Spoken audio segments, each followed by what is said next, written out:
जहर।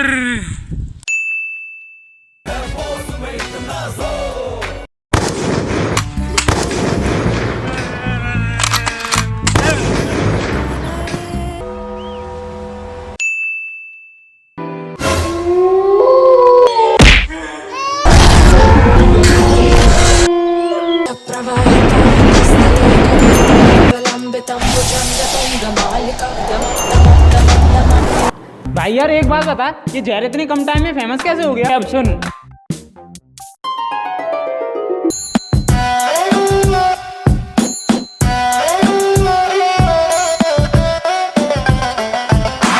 घर की गरीबी, बाप की गैर जिम्मेदारी, बहनों की शादी और खुद का बेरोजगार होना, इन्हीं सब चीज़ों ने मजबूर किया अमृत को अपना गांव छोड़ने के लिए।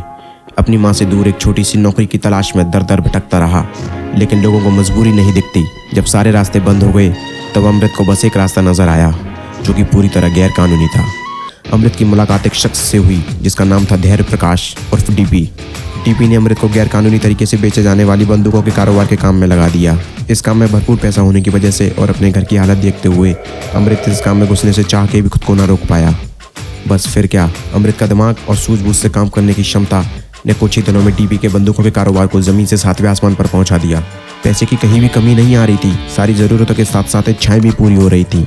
लेकिन इन सब चीज़ों के बीच अमृत को समझ ही नहीं आया कि कब उसके अंदर का अमृत मर चुका है और अब वो एक जहर बन चुका है। फर्क बस इतना था कि धंधे को पीछे से चलाने की वजह से लोग जहर को जानते नहीं थे। लोगों में अब तक बस डीपी का थोड़ा बहुत खौफ था, जहर का खौफ अभी लोगों को देखना था। अपने काम को बढ़ाने के लिए और अपने गैंग को आगे लाने के लिए जहर और डीपी ने अपना नया गुर्गा तैयार किया, रावण। और आज उसका पहला दिन था। उसे एक बंदूक की डील करनी थी।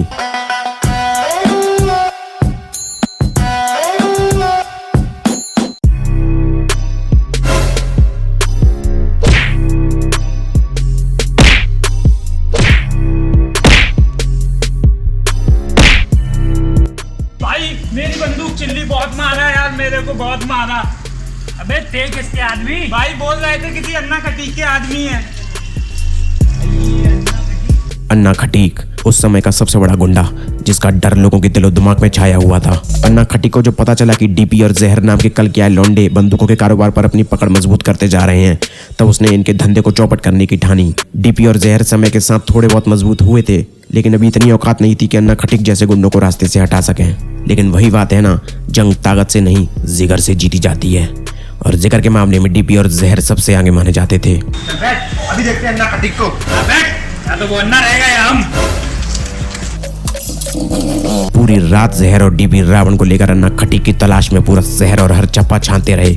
सारी गलियों को नाप दिया, लेकिन अन्ना खटीक के बारे में कोई नहीं जानता था।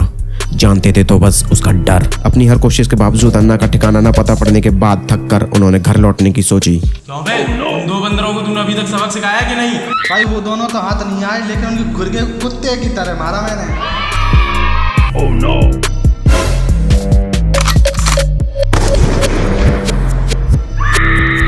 बोला था ना, उसका चमचा नहीं, वो दोनों चाहिए, डीपी और जहर। उनको मार के ही मुझे शांति मिलेगी। अल हबीबी। भाई आप दुबई के गुंडे थोड़ी ना जो अल हबीबी बोल रहे हो।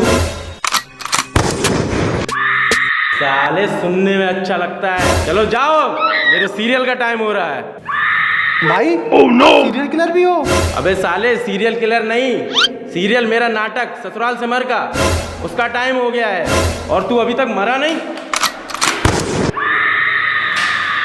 अब तुम अपने हाथों से 1000 समोसे बनाओगी, वो भी बिना किसी की मदद के।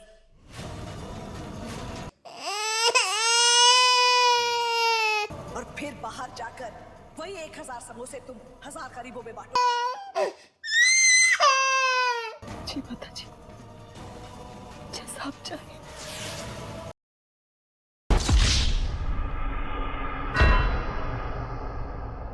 पूरे शहर में अन्ना खटीक के मरने की खबर आग की तरह फैल गई। एक दिन पहले अन्ना को मारने के लिए जहर ने पूरा शहर छान मारा था, और अगले ही दिन अन्ना खटीक की हार्ट अटैक से यूं अचानक मृत्यु का सहयोग ने लोगों के दिमाग में इस बात को बैठा दिया था कि अन्ना खटीक को जहर ने ही मारा है। बस फिर क्या था, अन्ना खटीक के मर जाने के बाद जहर तो जैसे लोगों का मसीहा ही बन गया। अब लोगों के दिल में जहर के लिए प्यार और गुंडों के दिल में जहर का खौफ। जो काम पहले बंदूक दिखाकर नहीं होते थे, वो काम अब बस जहर के नाम से होने लगे। और वही डर आज भी लोगों के दिलों पर कायम है, जिसकी बदौलत डीपी और जहर अब इंडिया के सबसे बड़े बंदूकों के सौदागर बन चुके हैं। यूपी की कहानी की सीरीज के चारों पार्ट यहीं खत्म होते हैं। चारों पार्टों की लिंक नीचे डिस्क्रिप्शन में दी हुई है। अगर वीडियो पसंद आया हो तो लाइक करें, शेयर करें एंड सब्सक्राइब करें। अगली वीडियो की अपडेट के लिए बेल आइकन को प्रेस करें।